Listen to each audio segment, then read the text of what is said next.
don't know. I don't know how we got here either. I have a clear vision of my entire life and even how I die. So do I. So we all have a clear vision of our lives. Do you think we're supposed to share our stories?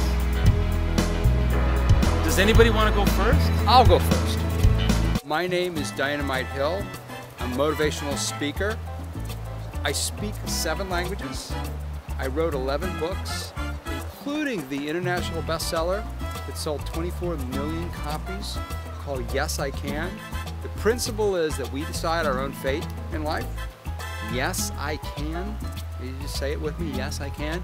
It releases this energy in life, the life force. We attract good things to ourselves. So the Yes, I Can principle. My story is simple.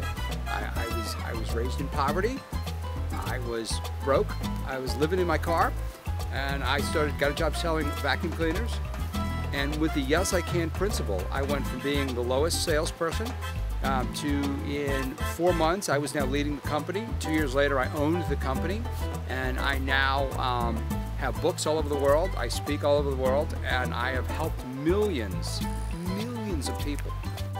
All that cash isn't doing you any good now, is it? Well, actually, you know, that's the thing, is that I don't really have to carry cash.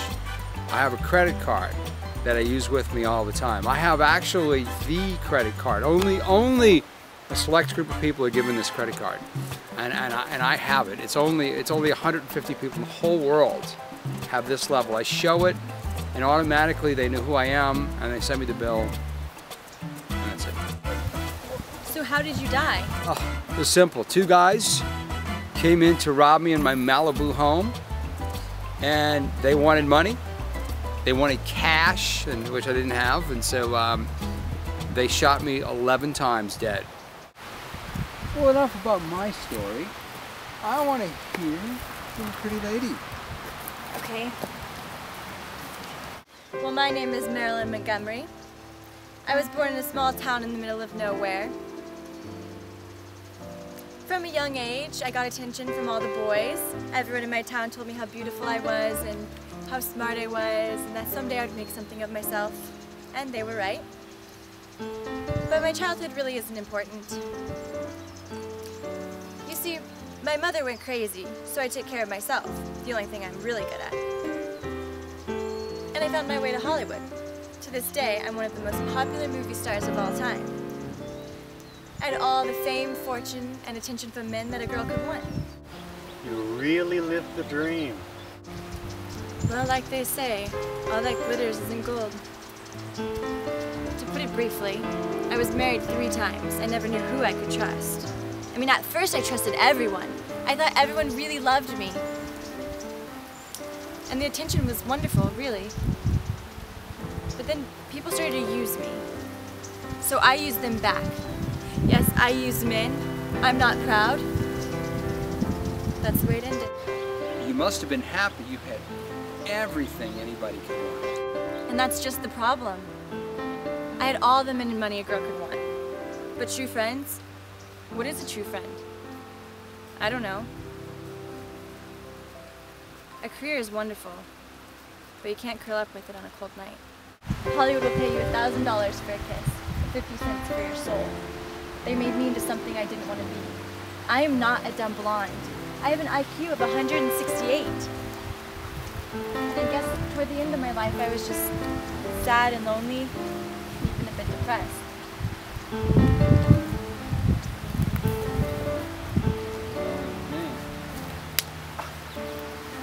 Ouch. So how did you die? An overdose on sleeping pills. They say it was suicide, but it wasn't. At least, I don't think I wanted to die. And that's all I'm going to say about that. And what about you? Let's hear your story.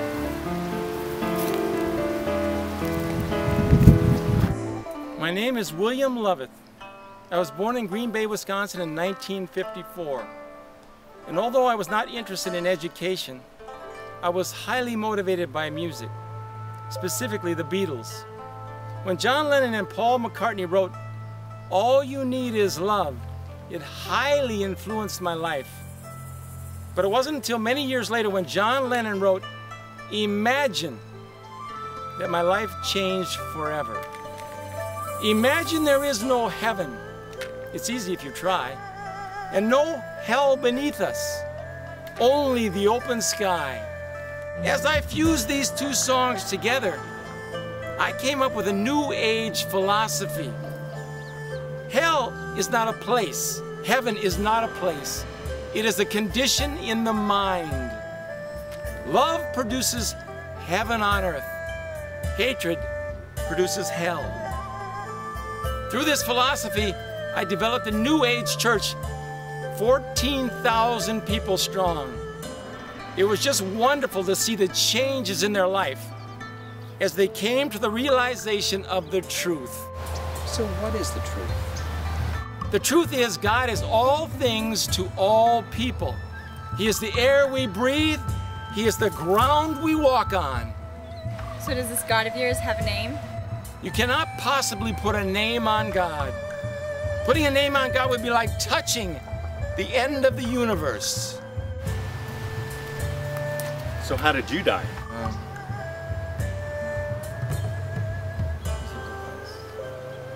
What? I can't hear you. Can you speak up? I was hit by a bus, all right? Things happen, I wasn't looking, okay? Come on, you two. Help him up.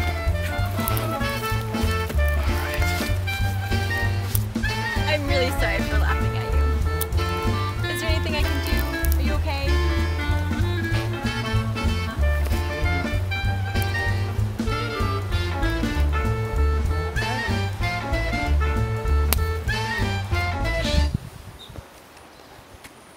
Where are you going? It's time to tell your story. I don't want to. You have to. We already told our stories. I think we need to hear it. Please?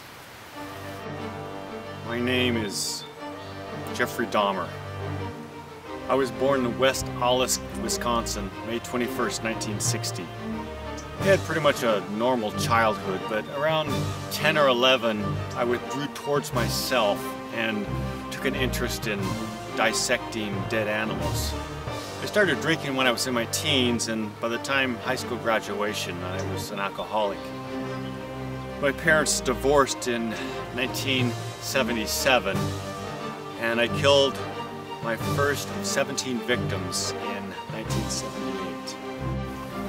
I do not know what possessed me to do the things I did, but I dismembered their bodies and would even eat their flesh because it made me feel like they were part of me. I was caught in 1991 and sentenced to 999 years in prison. Only now do I understand why I was not put to death. Why? While in prison, I was visited by a pastor who told me about Jesus. He sent me a correspondence course to study the New Testament. After finishing that course, there was only one thing left to do. I needed to get baptized. So they worked it out for me. Can you believe it? Jesus could forgive me? You really have changed, haven't you? You know, I feel safer with you than with those guys. Thank you, Jesus. Where did he go? He just disappeared. A person can't just disappear. He's gone. What do we do now?